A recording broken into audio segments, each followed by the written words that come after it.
Fala galera desse canal, aqui é o Pastor Vital Santos. Seja bem-vindo a mais um vídeo aqui do nosso canal.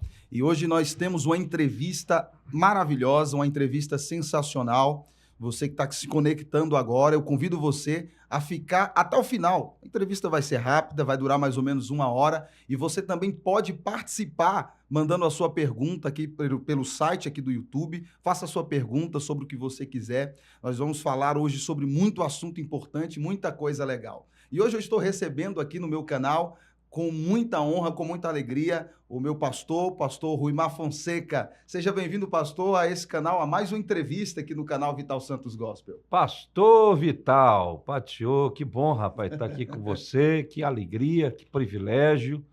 A gente está mais aqui nesse bate-papo, muito bom, prazer, uma honra muito grande. Maravilha. Pastor, eu queria começar aqui a nossa entrevista pedindo que o senhor, em poucas palavras, dissesse assim, quem é o pastor Ruimar? Quem é o pastor Ruimar? Bom, eu sou um servo de Deus, marido da pastora Simone, pai do Rui Marcos, pastor há 26 anos na ADET, né, Assembleia de Deus de Taguatinga, e pela misericórdia de Deus, pela graça de Deus, eu sou conferencista, pregador, escritor de 4 livros e temos servido a Deus aí desde pequeno. Nasci num lar evangélico, sou filho de pastor, irmão de pastor, esposo de pastora, tio de pastor, cunhado de pastor e genro de pastor.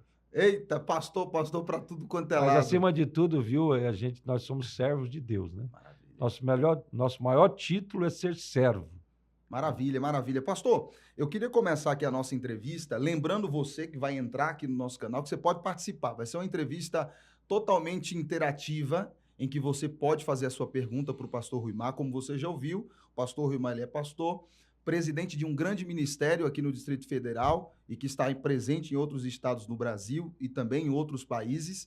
Você pode fazer pergunta nesse assunto, sobre qualquer coisa que você puder e quiser perguntar. Pastor, como que começou, como que surgiu esse chamado para o ministério pastoral? Conte um pouco para a gente o início do seu ministério, desde a juventude até onde o senhor chegou hoje.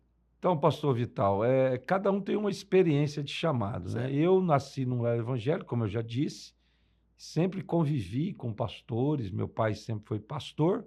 Na adolescência, aí para os 14 anos, eu comecei a sentir um desejo muito grande de me tornar um pregador. E aí eu já era batizado com o Espírito Certo. Santo, já tinha uma experiência com Deus, comecei a pregar, né, nas congregações, nas igrejas menores. Deus foi me abençoando, eu fui desenvolvendo os dons de pregação e aquele desejo, aquele chamado, e fui me dedicando à obra de Deus, e Deus foi confirmando. Muitas vezes a pessoa tem um chamado assim muito dramático.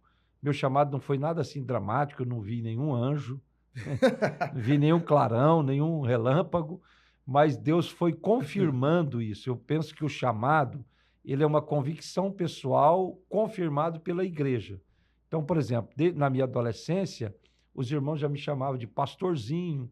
Ah, cadê o pastorzinho? Porque eu pregava.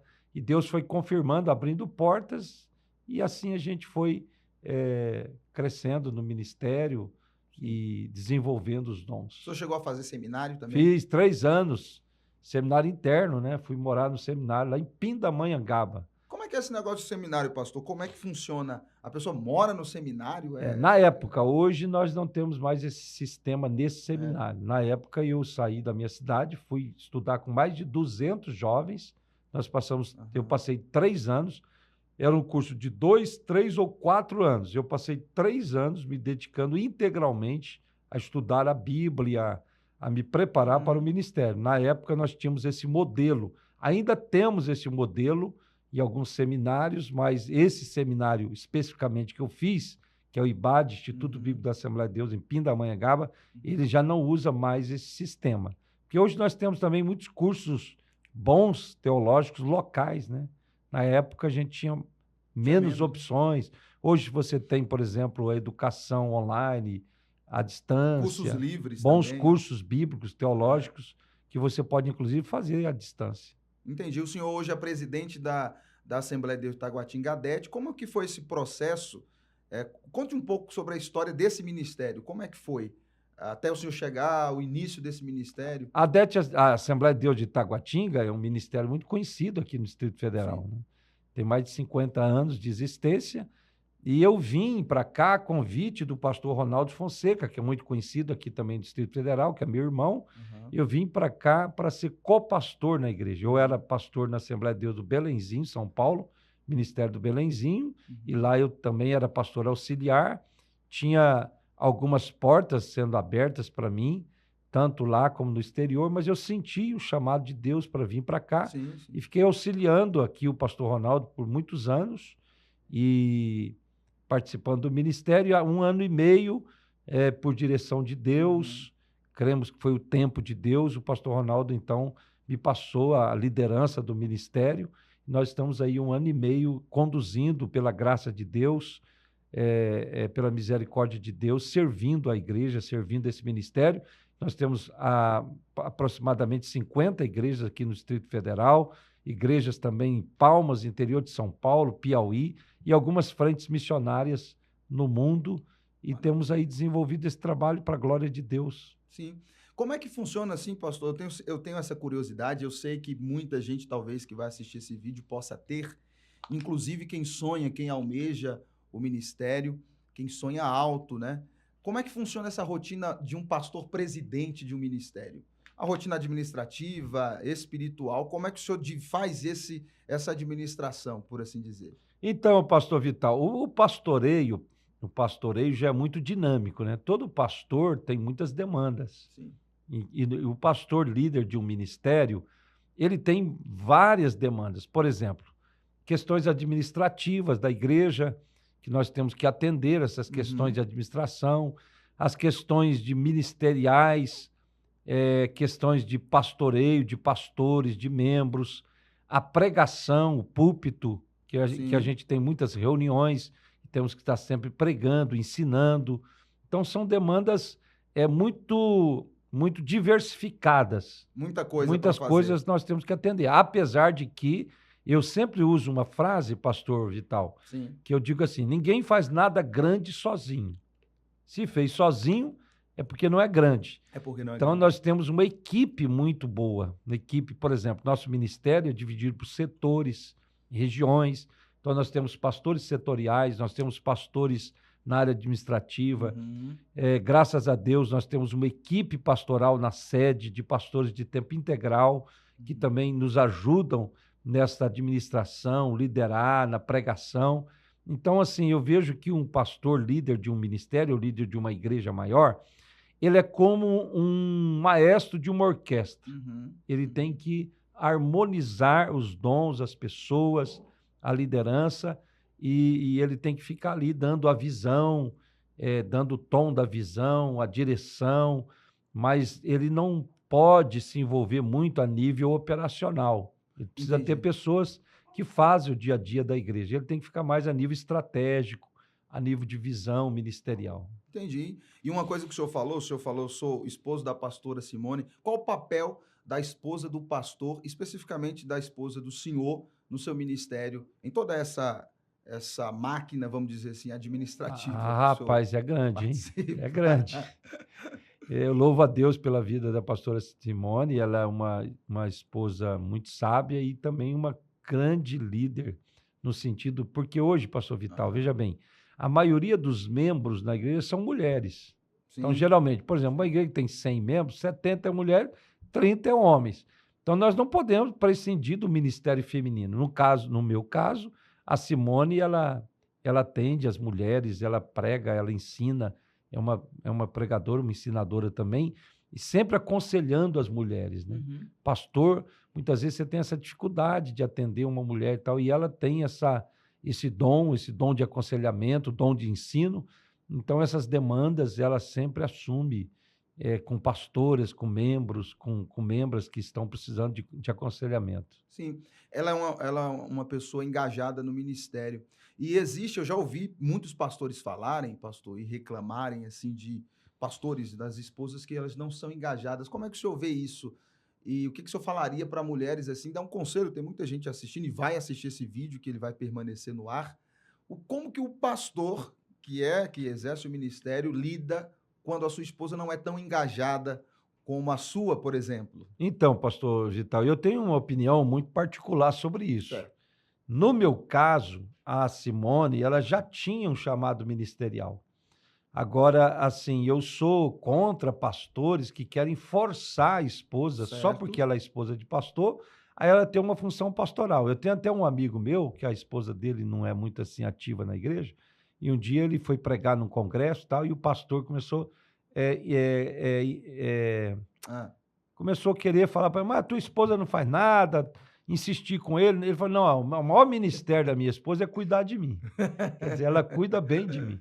sim. Então, assim, nem sempre uma esposa de pastor tem que pregar, tem que se envolver no ministério. Claro, se ela tiver o dom, se ela tiver a vocação, isso é muito bom. Se não, ela cuidando do pastor, ela não atrapalhando o pastor, ajudando, Sim. cuidando de casa, cuidando dos filhos, ela já está fazendo aí um grande trabalho, ela está auxiliando o pastor. Agora, se ela tem chamada de Deus, se ela tem vocação, ela também não pode ser preterida, porque é mulher ou porque é esposa de pastor. Não. O papel das mulheres é muito importante no ministério, na igreja, e principalmente a esposa de pastor.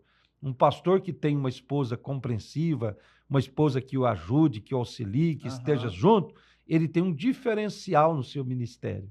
Porque aí é um ministério feito com um casal, ministério feito em família. Então, isso faz muita diferença hoje na igreja, muita diferença mesmo. E a gente observa, pastor, aqui a gente está num bate-papo bem aberto e bem livre, há uma pressão, eu também dirijo uma das congregações que o senhor preside, numa cidade aqui de Brasília, chamada Riacho Fundo 1. E, por sinal, pastoreia muito bem, viu? Amém, obrigado, pastor. De vez em quando leva uns puxões de orelha do pastor Rui Mar, Mas faz parte, faz parte. E eu vejo uma pressão muito grande em cima das esposas dos pastores. E eu tenho alguns conhecidos, algumas histórias, que as mulheres se esfriam e elas meio que, como é que eu posso dizer? Elas rejeitam a igreja, por assim dizer. Não querem participar. É tanta pressão, é tanta cobrança, que elas não querem exercer nada. Não que elas sejam obrigadas a exercer qualquer tipo de função, como o pastor disse, pregar, coisas do tipo. Mas existem mulheres de pastores que não querem se envolver em nada. E existem casos extremos que a mulher nem vai na igreja e que congrega em outra igreja. Eu já vi casos assim. Não sei se o senhor já viu casos desse tipo. Qual a sua opinião sobre isso, pastor? Então, pastor Vital, Não sei se o senhor já passou por um caso já assim. passei. Cada caso é um caso, né? Agora, o que acontece? Nós temos que tomar muito cuidado para não colocar uma pressão, uma carga muito alta na esposa de pastores e filhos de pastores. Então, a igreja tem que compreender as limitações também. Certo. A igreja, você que está nos assistindo agora, que é membro de uma igreja, sempre procure valorizar a esposa do pastor. Tem até um livro, né, escrito sobre esposa de pastor, que o autor, que eu não me lembro de memória, ele colocou assim, mulher sem nome. Porque às vezes o pastor vai pregar numa igreja, aqui está o pastor fulano tal, e aí está a esposa do pastor. Não fala nem o nome dela, né? Verdade. E às vezes a pressão em cima da esposa do pastor é muito grande, a cobrança que ela tem. Não, eu acho que ela tem que ser uma pessoa, uma boa crente, boa cristã, que esteja auxiliando o seu esposo. Sim. Agora, cada caso é um caso. Se o pastor tem essa dificuldade com a esposa dele, ele tem que procurar aconselhamento. Precisa procurar aconselhamento. Procurar um pastor mais experiente, uma pastora mais experiente, para aconselhar, para curar. Muitas vezes é um problema também já no casal, né?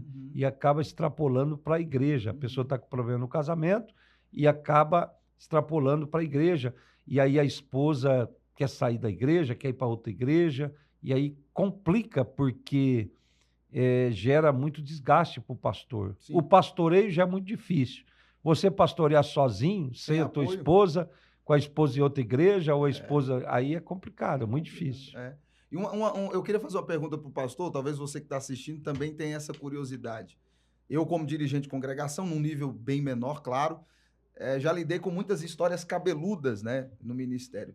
Se o senhor puder contar, compartilhar alguma história, como pastor local da sua igreja, como membro, eu também queria fazer uma pergunta. O senhor, como pastor presidente, precisa tirar pastor de uma congregação, colocar em outra, coisas do tipo. São duas perguntas em uma. Qual a história mais cabeluda, ou uma das mais cabeludas que o senhor enfrentou, lidando com algum problema local? E qual o problema que um problema cabeludo que um pastor te deu em uma congregação? Que o senhor teve que tirar o cara às pressas, assim, por causa de uma coisa difícil, vamos dizer assim. Rapaz, agora você me apertou, hein? Mas Se assim, puder falar, tem, claro. tem uma experiência que nem é aqui, não é aqui em Brasília, não. Uhum. Uma vez eu e o pastor Ronaldo e eu fui acompanhar ele, nós fomos substituir um pastor numa congregação, numa cidade interior. E o pastor, e lá era uma congregação de muitos irmãos que cortavam cana, irmãos que trabalhavam na usina e tal. E esse pastor, que era um homem que não tinha sabedoria, ele acabou revoltando, né, os irmãos contra a nossa liderança lá. Sim, sim. E aí, quando nós chegamos lá, tinha gente ameaçando, vamos virar o carro do pastor. Mas, graças a Deus, Deus deu graça para o pastor Ronaldo, deu graça para a gente, e a gente acalmou os ânimos, Sim. e tudo ficou tranquilo, e as coisas, elas acabaram sendo administradas. Mas tem uma história interessante que aconteceu há Pastor, muitos... tem um monte de pergunta no chat chegando lá, ó. Tem muitos anos... Aí, Há muitos anos atrás, É. aconteceu um fato interessante, né? Um dirigente de congregação, ele era polícia militar e ele estava com o celular aqui e não percebeu que o celular estava acionado aqui o WhatsApp, entendeu? Sim, sim. E ele estava no carro e tal, e cantando umas músicas populares. E aí ele tinha prendido um camarada e o camarada estava solto, estava na rua no outro dia. Aham. E aí ele não vigiou na hora e falou um nome lá meio estranho, só que isso foi para o grupo de WhatsApp dos irmãos da igreja. E aí eu tive que ir lá depois acalmar os irmãos e orientar, que Sim. foi um momento que o pastor estava nervoso e tal. Então tem essas histórias, a igreja tem muitas histórias Tem. engraçadas, porque ela é composta de pessoas, É. e pessoas de gente, né?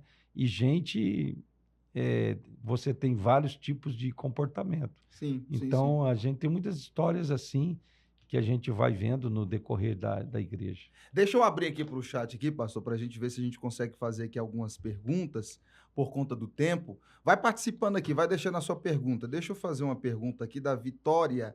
Ela é da Alemanha. Ela está perguntando o seguinte: precisa dessa pressão toda?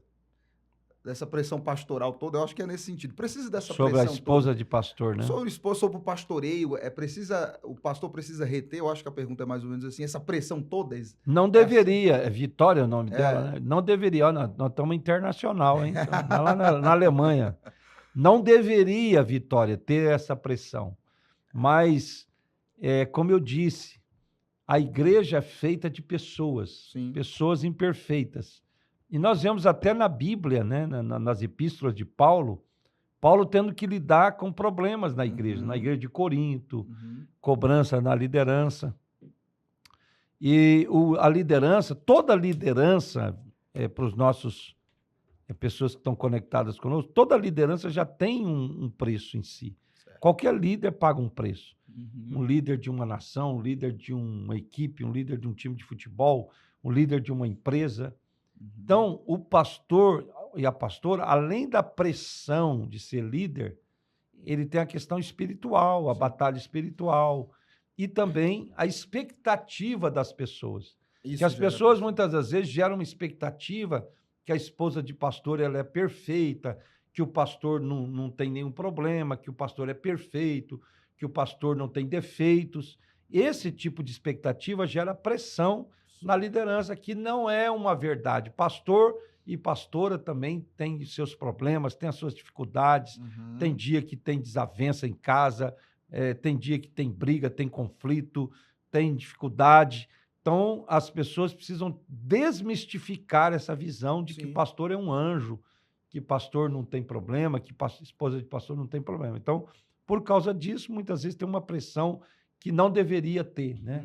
Graças a Deus, pastor Vital, hoje mudou muito. Antigamente era pior. Era pior Antigamente ainda? era muito pior. Meu Nós Jesus. temos muitos filhos de pastores hoje afastados da igreja, revoltados por causa da cobrança exagerada. Nós temos muitas esposas de pastores doentes. E tem uma pergunta aqui Hoje sobre as pessoas já estão mais um pouquinho light. Tem uma pergunta aqui sobre isso no chat, exatamente sobre isso.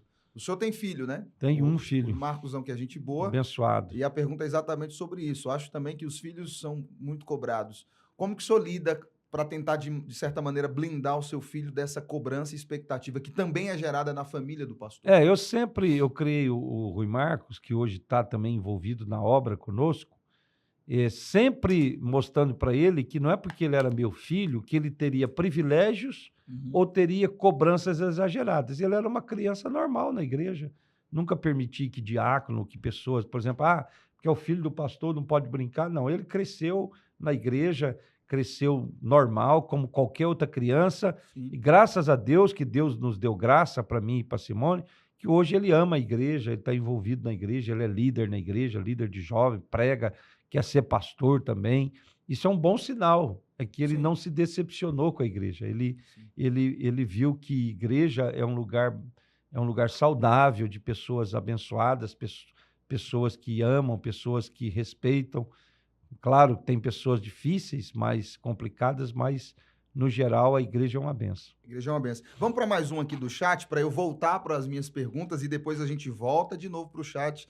A Lacey Kelly, aqui de Brasília, está perguntando o seguinte, pastor: como lidam com as fofocas que acontecem dentro da igreja? Pergunta da Como Lacey lidar Kelly. com as fofocas que estão dentro da igreja? Bom, fofoca não é de Deus, né? E as fofocas que sempre tem primeiro, não fechar os ouvidos para fofoca. Só tem fofoqueiro se tem quem ouça. Sim. Né? Segundo, não fazer fofoca, porque você não pode ficar multiplicando as notícias dentro da igreja. Terceiro, é muito importante que o pastor ou líder de jovem, ou líder de mulheres, líder da EBD, ensine sobre os malefícios da língua. Uma igreja ensinada, pastor Vital, Sim. Uma igreja que tem Bíblia, essa questão de fofoca diminui. Por quê? Porque a Bíblia tem vários ensinamentos que nos alertam sobre a questão da língua, questão da fofoca.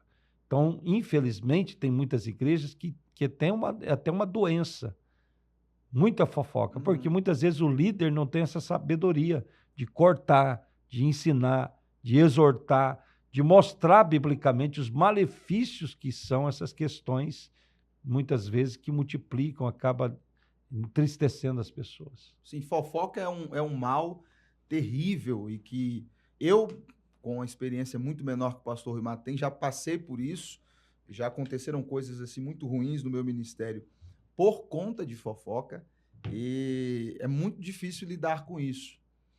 Mas é uma coisa que, infelizmente, acontece no meio da igreja. Deixa eu fazer uma pergunta, mudando um pouco de assunto, pastor, falando um pouco mais aqui de maneira teológica. Eu gostaria de falar um pouco sobre a volta de Jesus, né? Nós evangélicos protestantes e outras linhas do cristianismo também acreditam na volta de Jesus. Jesus prometeu voltar. E já faz, pastor, mais de 2000 anos essa promessa. E eu queria fazer uma pergunta para o senhor, que talvez é a pergunta de algum ouvinte que talvez não seja cristão, que talvez até nem creia na Bíblia, mas eu quero fazer essa pergunta aqui me fazendo representar por alguém desse tipo. Como conseguir deixar na mente do povo essa crença ou manter essa fé de que Jesus vai voltar de fato, se já se passaram 2000 anos dessa promessa? Entendi. Como que isso... Veja bem, pastor Vital, a Bíblia diz que para Deus, né, um dia como 1000 anos. Sim. 1000 anos como um dia. Deus não está circunscrito ao tempo. Certo. Ele está à eternidade. Então, o que acontece?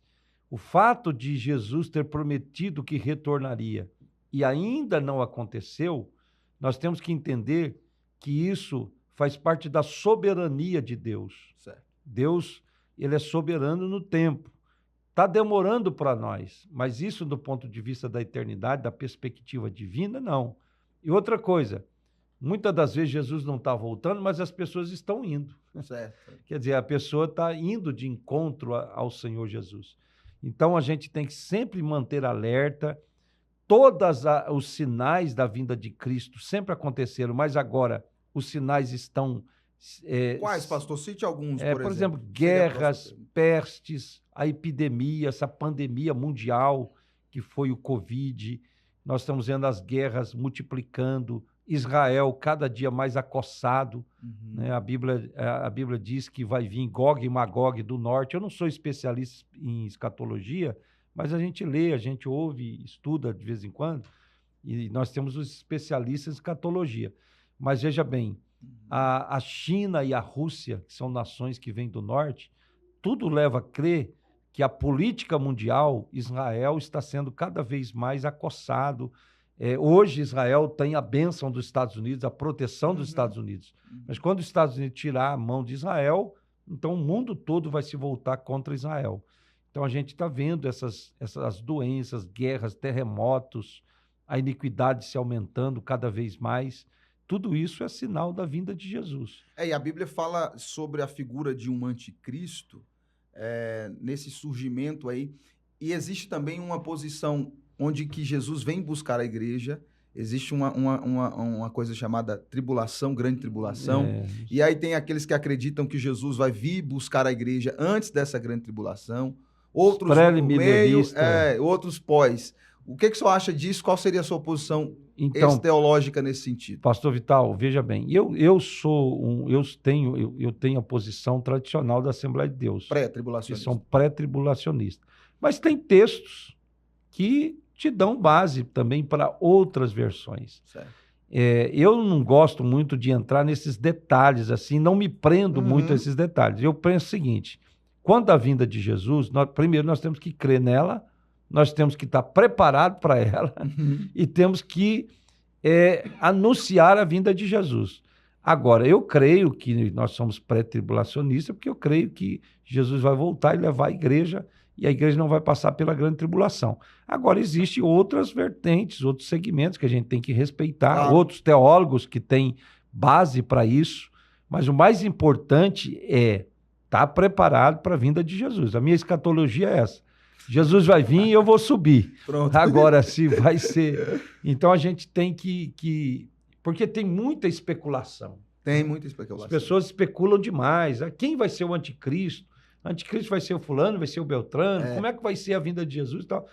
A Bíblia, naquilo que a Bíblia se cala, nós não podemos fazer conjectura. No que a Bíblia é clara, nós temos que crer. E o que a Bíblia é clara? A Bíblia é clara que Jesus disse que ele vai voltar para buscar a igreja, não vos deixarei órfãos, voltarei outra vez e vos levarei para estar comigo. Então, nós temos essa visão escatológica, que é uma visão de que Jesus volta, de que Jesus vai arrebatar a igreja. Agora, particularidades, assim, essas curiosidades, é muito difícil você falar em cima de conjectura. Quem vai ser o anticristo? Como é que nós vamos saber? E outra coisa, né, pastor? Isso não é doutrina fundamental. Não. Porque tem uma briga, uma confusão terrível entre os pré-mesos e pós-tribulacionistas, e aí fica essa... Eu acho que no ambiente da pregação do evangelho, isso é uma perda de tempo. No ambiente aqui de mesa teológica, de conversa enfim, de estudo, é uma coisa, obviamente, que pode ser discutida.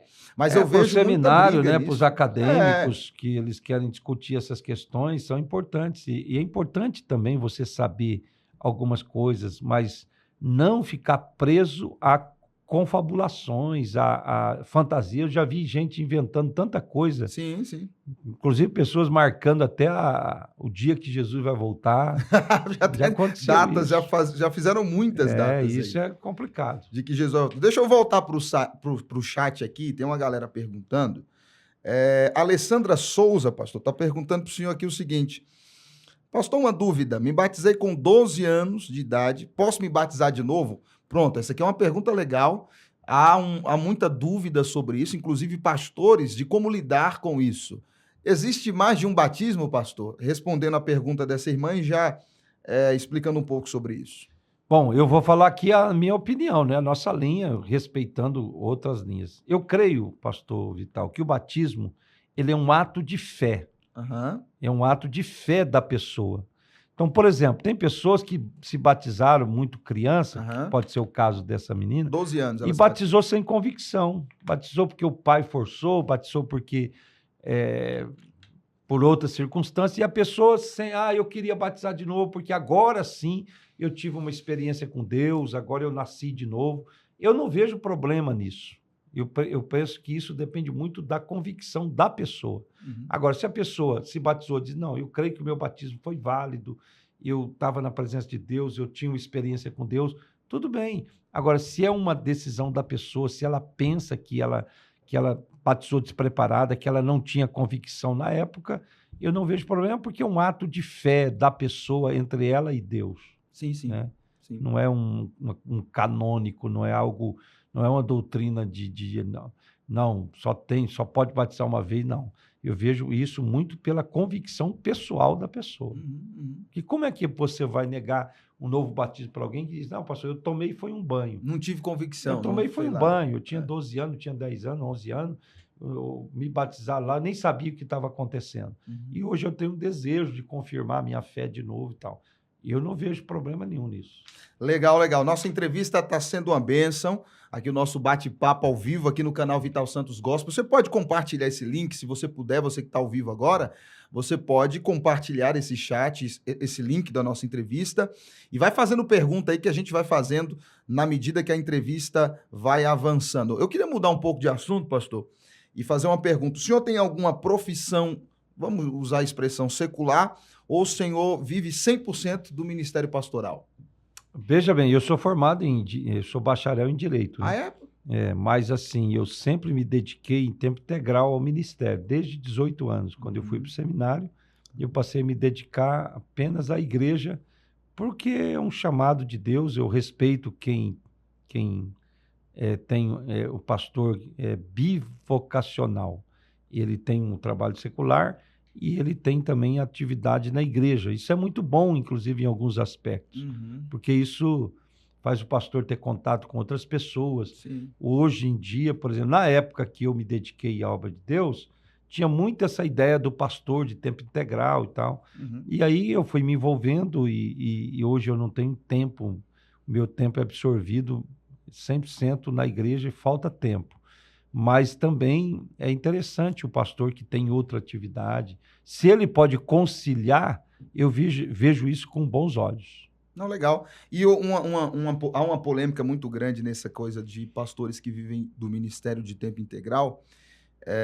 Uns concordam, outros não. Uns acham que o pastor tem que trabalhar, outros acham que o pastor não deve receber salário da igreja.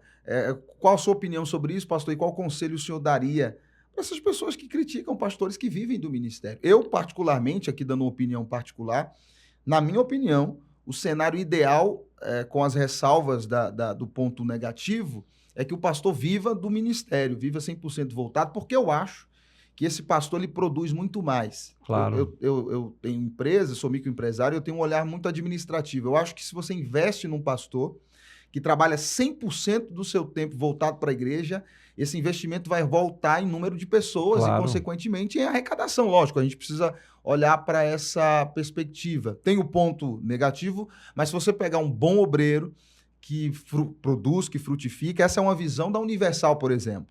Qual a sua opinião sobre isso e o que o senhor diz para essas pessoas que criticam e ficam falando abobrinha de pastores que vivem do ministério? Não é nem a minha opinião, pastor Vital, é porque é uma questão bíblica. A Sim. Bíblia recomenda isso. A Bíblia diz, por exemplo, tem um texto na Bíblia que diz que o presbítero que ministra a palavra, ele é digno de duplicada honra. Olha aí. Honra ali, no original mesmo, é salário. Sim. Ele é digno de duplicada honra. E a Bíblia diz assim, não ata a boca ao boi que debulha. Então, veja bem, isso é bíblico. Nós temos textos bíblicos, vários princípios bíblicos de que o obreiro que lida com a obra, que trabalha, é digno de ser sustentado pela igreja. Certo. Claro, isso depende da condição da igreja, né? Depende da condição da igreja, depende do obreiro e depende do contexto. Sim. Quer dizer, não é todos. Agora, se a igreja ela tem uma demanda ela exige do pastor essa presença para visitar, para aconselhar, para pregar, para administrar, como que ele não será sustentado? É uma injustiça e é bíblico, né? A gente sabe que tinha um sacerdócio no Antigo Testamento, o sacerdote, por exemplo, ele tinha parte dele que ele era sustentado lá no Antigo Testamento. E no Novo Testamento nós vemos também esses princípios bíblicos, esses versículos que dão todo o respaldo. E as pessoas que criticam, geralmente quem critica não é dizimista. Segundo, quem não critica não tem uma visão do reino de Deus, da obra de Deus. Por quê? Não existe nada mais importante hoje, pastor Vital, do que a igreja. A igreja ela tem uma função social, ela ajuda as pessoas, ela abençoa famílias, ela ajuda a cidade, ela ajuda as pessoas do ponto de vista espiritual.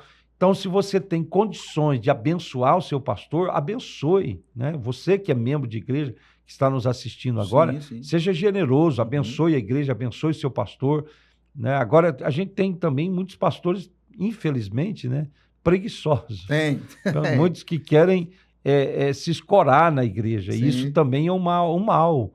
Muitos pastores que deviam estar trabalhando, mas não estão trabalhando, estão vivendo à custa das pessoas. Por quê? Porque não tem ministério, não tem chamada e usam o ministério para se beneficiar. Nós temos muito, infelizmente, tem essa realidade. Tem, com certeza. Mas, assim, quem trabalha, quem é sério, quem se dedica, não pode pagar por causa daqueles que não têm ética e não estão envolvidos realmente na obra. Com certeza. Vamos voltar para o chat aqui mais uma vez? Essa pergunta aqui é interessante, pastor. Vamos lá. O que a igreja pode fazer para ajudar as pessoas não entrarem em pânico com tudo que está acontecendo hoje no mundo? Qual o conselho que o senhor daria para as pessoas, né? Não entrarem em pânico, não ficarem desesperados com tudo isso que está acontecendo no mundo, essas guerras, tudo isso que está acontecendo. Antes de responder a tua pergunta, pastor Vital, eu sei que o podcast é seu, não, fica mas à vontade, eu queria só falar para você que está conectado conosco, clica aí nessa setinha, compartilha aí com os grupos que você tem, que você vai ajudar a multiplicar também o nosso alcance aqui das pessoas que estão... Inclusive, eu estou compartilhando aqui num grupo de líderes nacional do Brasil todo aqui, e você pode fazer isso também, ok? Obrigado. O podcast não é meu, mas eu estou dando essa Não, aqui dica. é nosso, o senhor que manda. Não, estou dando essa dica. Manter a tranquilidade. Não é fácil você viver num mundo hoje tão conturbado, num mundo de tantas pressões, de tanta ansiedade, e você manter a tranquilidade, a calma. Aí, pastor Vital, eu quero dar um conselho aqui, tudo tem a ver com a mente. Por isso que a Bíblia diz assim, transformai-vos pela renovação da vossa mente. E lá em Filipenses a Bíblia diz assim, tudo que é de boa fama, tudo que é verdadeiro, tudo que é respeitável, nisso pensai. Então a nossa mente, ela é um campo de batalha. Se a pessoa permitir que a mente dela fique sendo atacada por pensamentos, por notícias, por problemas, por dificuldade, ela não vai ter tranquilidade. Então, o meu conselho é o seguinte, tenha uma vida devocional, leia a Bíblia, ore todos os dias, de preferência quando você acordar, tenha o seu tempo com Deus, sirva ao Senhor, adore a Ele, cante louvores, frequente os cultos, esteja sempre conectado com o Espírito Santo. O Espírito Santo é o Espírito de paz. Quem tem o Espírito Santo tem uma paz interior. E é muito interessante, pastor Vital, que a paz que o Senhor nos dá é uma paz que surge em meio à tempestade. É aquele exemplo daquele texto de Jesus, quando Jesus estava dormindo no barco e a tempestade estava assolando o barco e os discípulos estavam desesperados, Jesus estava dormindo. Quer dizer, a paz que Deus nos dá é uma paz que nos ajuda a dormir no meio da tempestade. Então, fé não é só acalmar a tempestade. Fé é dormir mesmo no meio da tempestade. Então, mesmo com todas essas turbulências do mundo atual, com todas essas más notícias, com todas essas pressões, quem tem Jesus, o Espírito Santo, lê a Bíblia, anda com Deus, pode ter paz em meio à tempestade, paz em meio à turbulência, porque é a paz, pastor Vital, que a Bíblia diz que excede a todo entendimento. Ou seja, As pessoas não entendem como você pode viver com tanta paz, mesmo ao teu redor tudo está aí desmoronando, Sim. as coisas todas estarem debaixo de uma turbulência terrível, mas você está conectado com Deus, você está ligado com o céu, você tem o Espírito Santo, você se sente seguro, porque você tem essa paz que excede a todo entendimento. Maravilha. Pegou aí? Pegou o conselho do nosso pastor. E tem mais pergunta aqui no chat. Essa pergunta aqui, pastor, é engraçada. E eu já entendi essa pergunta porque tem alguns pastores que falam sobre o batismo nas águas só é válido em água corrente, porque naquela água corrente os pecados são levados. E a irmã Andréia aqui do DF está perguntando, batismo na piscina vale? Vale, irmã, vale. Batismo na verdade... Boa pergunta, irmão. Na verdade, o batismo é um ato em que a pessoa está declarando publicamente a sua fé em Cristo Jesus. Não importa se é água de piscina, não importa se é água corrente. Eu vou até polemizar aqui, pastor Vital. Vou criar uma polêmica aqui. Vamos polemizar. Por exemplo, suponhamos que você ou eu ou alguém é missionário no meio do deserto do Saara. E aí você prega para um beduíno. E ele está para morrer. Sim. E lá não tem água. E aí? Batiza com areia. Batiza com areia, batiza com areia. Você foi esperto. Ué, como é que vai fazer? Não tem água. O cara é beduíno, está no meio do deserto. Você pregou para ele aceitou Jesus, está nos últimos minutos de vida dele. Não tem como encontrar água, como é que faz para batizar? Então, é uma polêmica, né? A gente joga um pouquinho de polêmica aí. Mas veja bem, é porque o princípio é o mesmo. Você está ali, a pessoa pode batizar. Até os presbiterianos, eu não concordo, não é a minha linha, que eu creio que o batismo é por imersão, mas os nossos irmãos presbiterianos, que eu respeito, tenho amigos, bons amigos presbiterianos, eles batizam por aspersão, quer dizer, jogam uma aguinha na cabeça e vão para o céu também. Parecido com o rito católico. Né? Porque o batismo ele não salva, né? O batismo não é salvação. O batismo ele confirma o novo nascimento, mas ele em si ele não é a salvação. Eu costumo dizer que você não batiza para ser salvo, você batiza porque você é salvo. Você é salvo. É evidência, é um testemunho, porque antigamente o apelo não existia.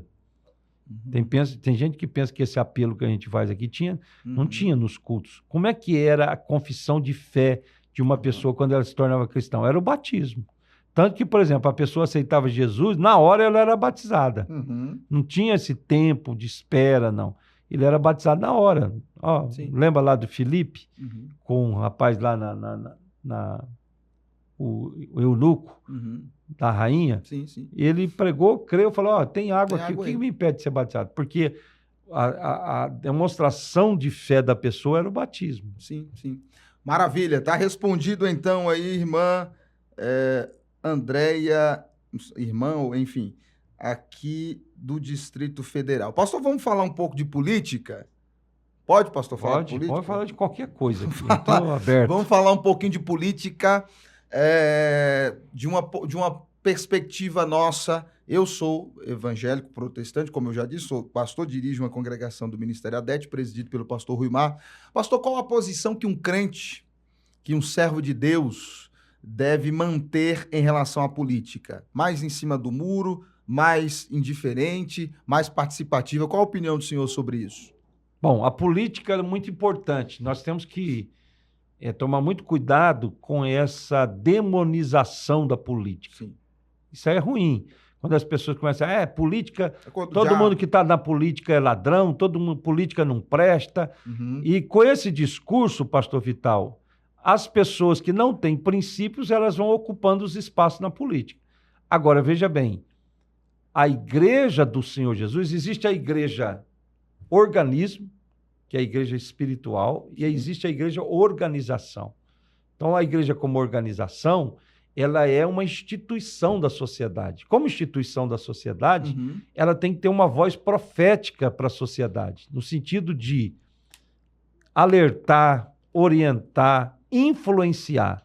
Como é que nós vamos influenciar se nós não nos envolvermos com a política? Não com a política com a politicagem ou com levar vantagem, não, mas para influenciar. Você só influencia se você se envolver. Se a pessoa ficar assim, praguejando, você não vai trazer luz. Se tem um quarto escuro, uma sala escura, não adianta você ficar praguejando, essa treva. Não, você tem que acender uma luz. Então, na política, nós temos pessoas sérias, nós temos irmãos e irmãs que têm caráter, que têm compromisso, que têm integridade. São pessoas que nós temos que apoiar. Não porque elas são crentes ou cristãos somente, mas porque são pessoas capazes, pessoas que têm uma visão política, pessoas que têm princípios. Então, eu creio, pastor Vital, que nenhum crente deveria votar num partido, por exemplo, que vai contra os seus princípios de fé. De esquerda. Não, tudo bem. Vamos até tirar essa questão de esquerda e de direita. Mas estou dizendo, como é que você vai votar em candidato que defende o aborto? Sim, por exemplo. Como é que você vai votar em candidato que é contra a família? Como é que você vai votar no candidato que tem bandeiras que são contrárias à palavra de Deus? Então, essa é uma questão de coerência. Certo. Coerência com a sua fé. Quando você vai votar, você não pode deixar a sua fé de lado, seus princípios de lado. Você tem que votar com uma pessoa que acredita nos princípios do reino de Deus, da palavra de Deus. Entendi. E se um pastor de uma congregação do senhor hoje falar assim, pastor, vou me candidatar a deputado distrital aqui no DF, apoia? Ele tem todo direito. Mas vai continuar na congregação? Tem que entregar a congregação. Não, mas ele tem todo o direito, ele é cidadão, né? Paga imposto e...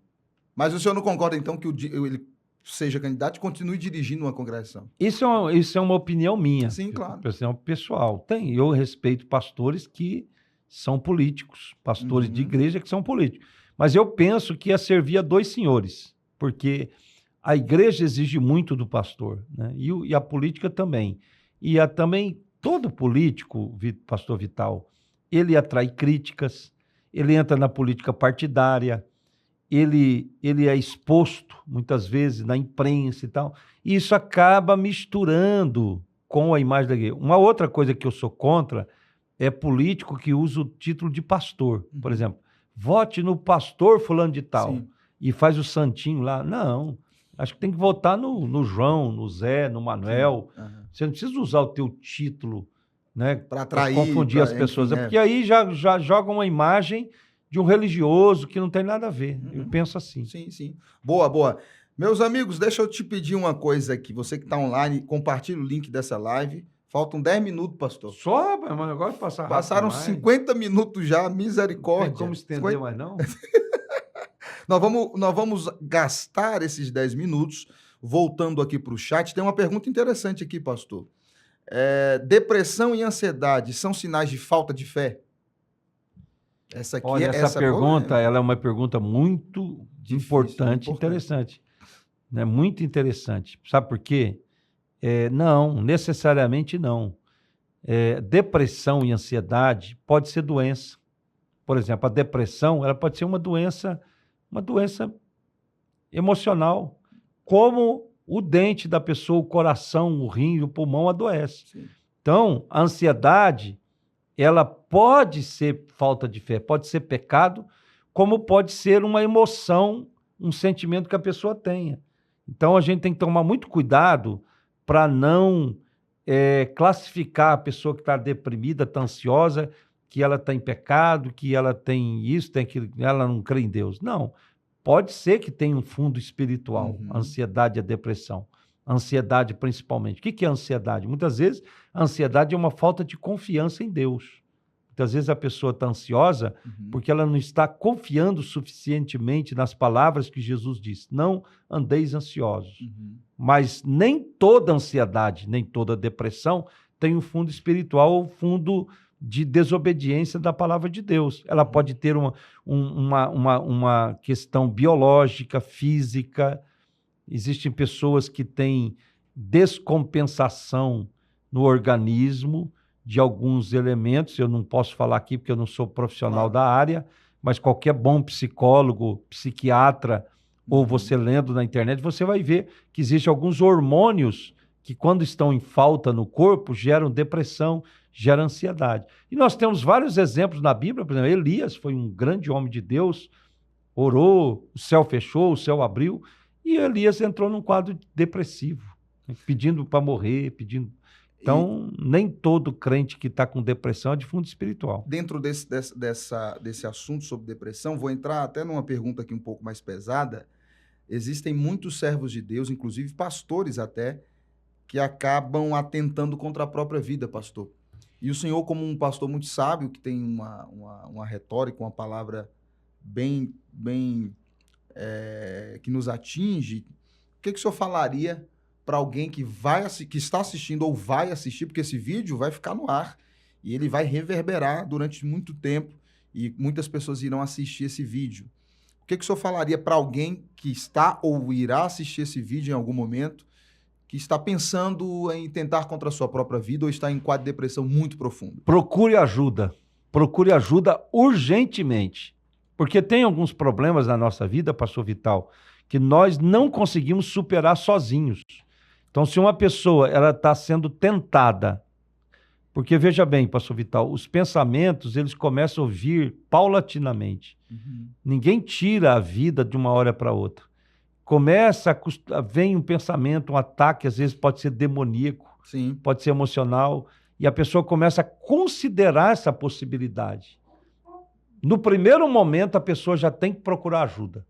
Procure um familiar, procure um amigo, se abra, ou procure um pastor, procure uma igreja. Se você tem condições, procure um psicólogo, um psiquiatra e se abra. Uhum. Porque quando a pessoa se fecha e fica aqui matutando esse pensamento... Sozinho, né? E fica isolada, isso acaba chegando a um limite que ela não tem como retornar. Uhum. Então, a minha palavra é: veio esse pensamento na sua mente, procure ajuda urgentemente. Procure alguém, se abra o coração para que isso seja estancado. Sim, sim. Um bom conselho. É isso.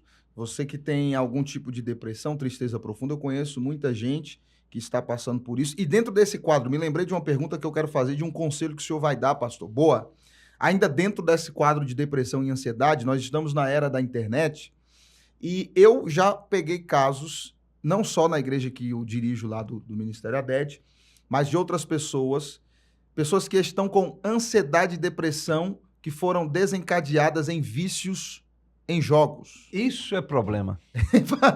Cuidado, você que é crente, você que não é, com esses joguinhos da internet. Fala um pouco sobre isso, Cuidado com o tigrinho que é tigrão. Cuidado, que ele pode te comer. Ó, pastor Vital, e sabia que isso é uma epidemia atual, que inclusive existe preocupações, inclusive dos bancos. Eu estava lendo uma matéria que os bancos estão preocupados, porque as pessoas estão se endividando para jogar. Eu soube de uma pessoa agora que pegou o salário todo e jogou nesse negócio de eu soube de uma que perdeu 300 mil. Roleta. Então, veja bem, isso é um vício. Um vício. A pessoa precisa... É o mesmo conselho para quem quer se suicidar. Procurar ajuda. Ajuda espiritual. Procure um familiar, procure ajuda espiritual, procure ajuda psicológica, procure uma igreja, um pastor, ore, leia a Bíblia. Supere esse vício. Muitas vezes a pessoa precisa de uma ajuda profissional mesmo, de um psicólogo especialista, de alguém que tem condição de tirar essa pessoa desse vício, que isso é um vício muito triste, isso prende a pessoa, e tem muita gente na igreja desenvolvendo isso aí, porque hoje as apostas online ficou muito fácil.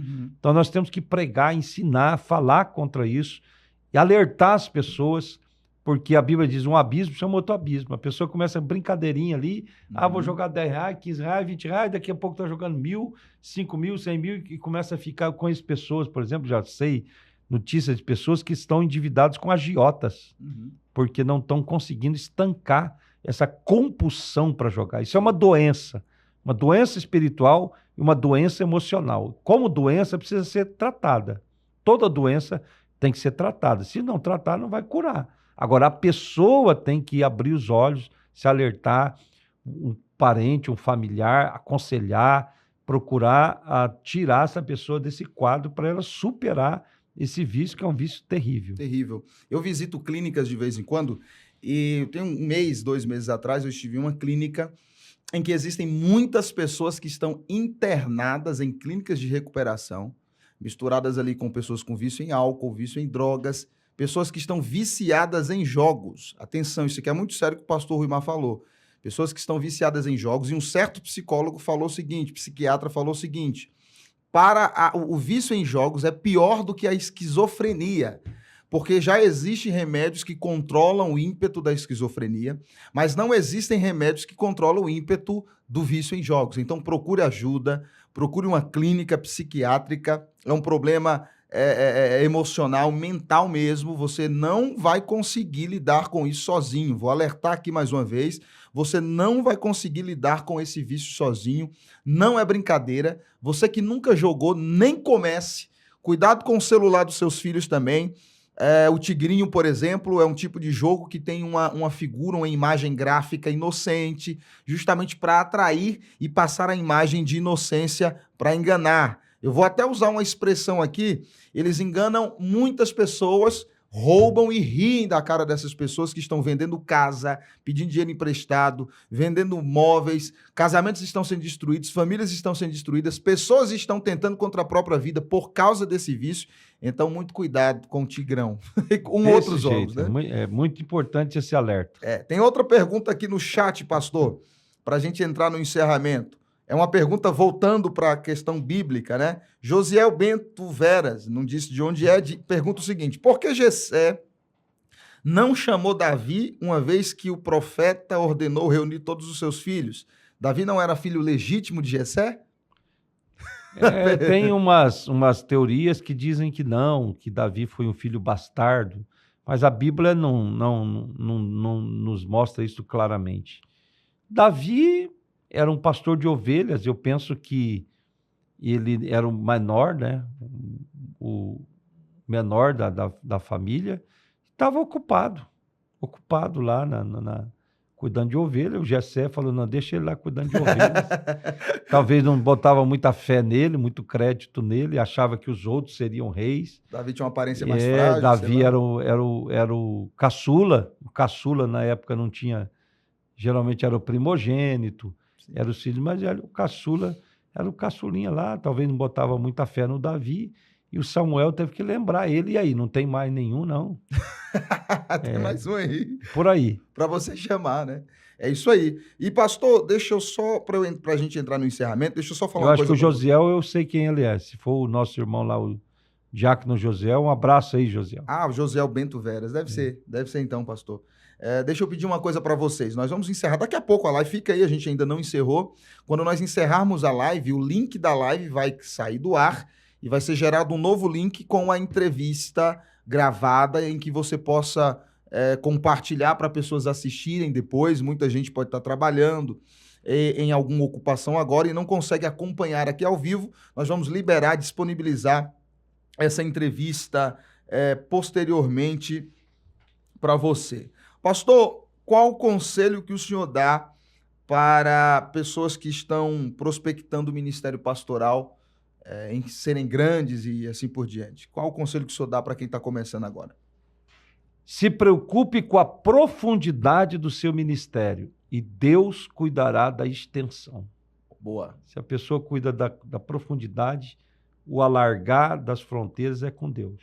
Uma pergunta rapidamente, antes da gente encerrar ainda, uma dúvida que surgiu, e eu tenho muita gente que deve ter essa dúvida, muitos jovens pregadores. Essa aqui é para você que quer pregar, para você que gosta de pregar. Como é que o senhor prepara um sermão? Primeiro, ora. Primeiro passo dá até... Primeiro você ora. Segundo, você procura que Deus te dê orientação num texto. Terceiro, medite no texto. Pense no texto, faça perguntas para o texto. Quarto, pesquise sobre o texto, em comentários. Quinto, elabore um esboço e ore e vai para o púlpito e prega. E o pau quebra. E cuidado também com o português. 5 passos, né? Rapidinho. 5 passos, Português também. Claro que daria aqui vários podcasts, né?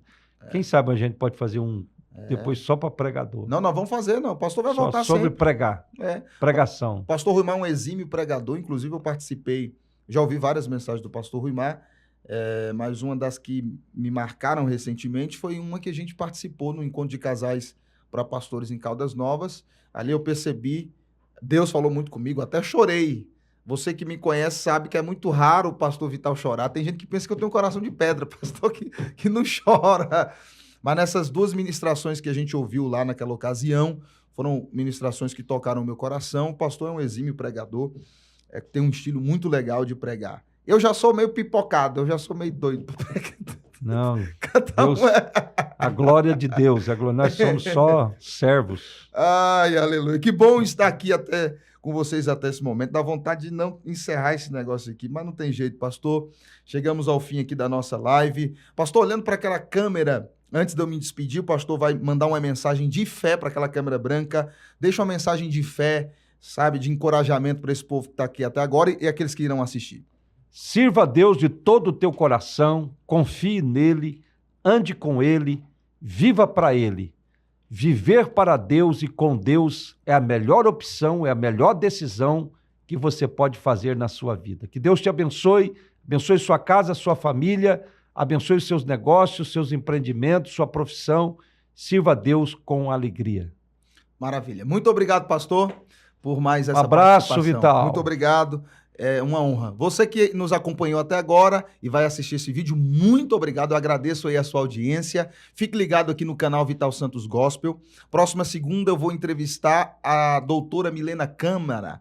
Ela é advogada, ela trabalha muito aqui no meio político em Brasília e nós vamos falar sobre defesa da mulher. Ela ocupa um cargo atualmente no governo aqui do Distrito Federal, nessa área, nesse nicho, e nós vamos trabalhar aqui na próxima segunda-feira, meio-dia. Já marque aí na sua agenda e se conecte aqui no canal Vital Santos Gospel, não esquecendo de curtir, compartilhar e comentar, e daqui a pouco nós vamos liberar o link dessa entrevista. Deus abençoe você e até a próxima.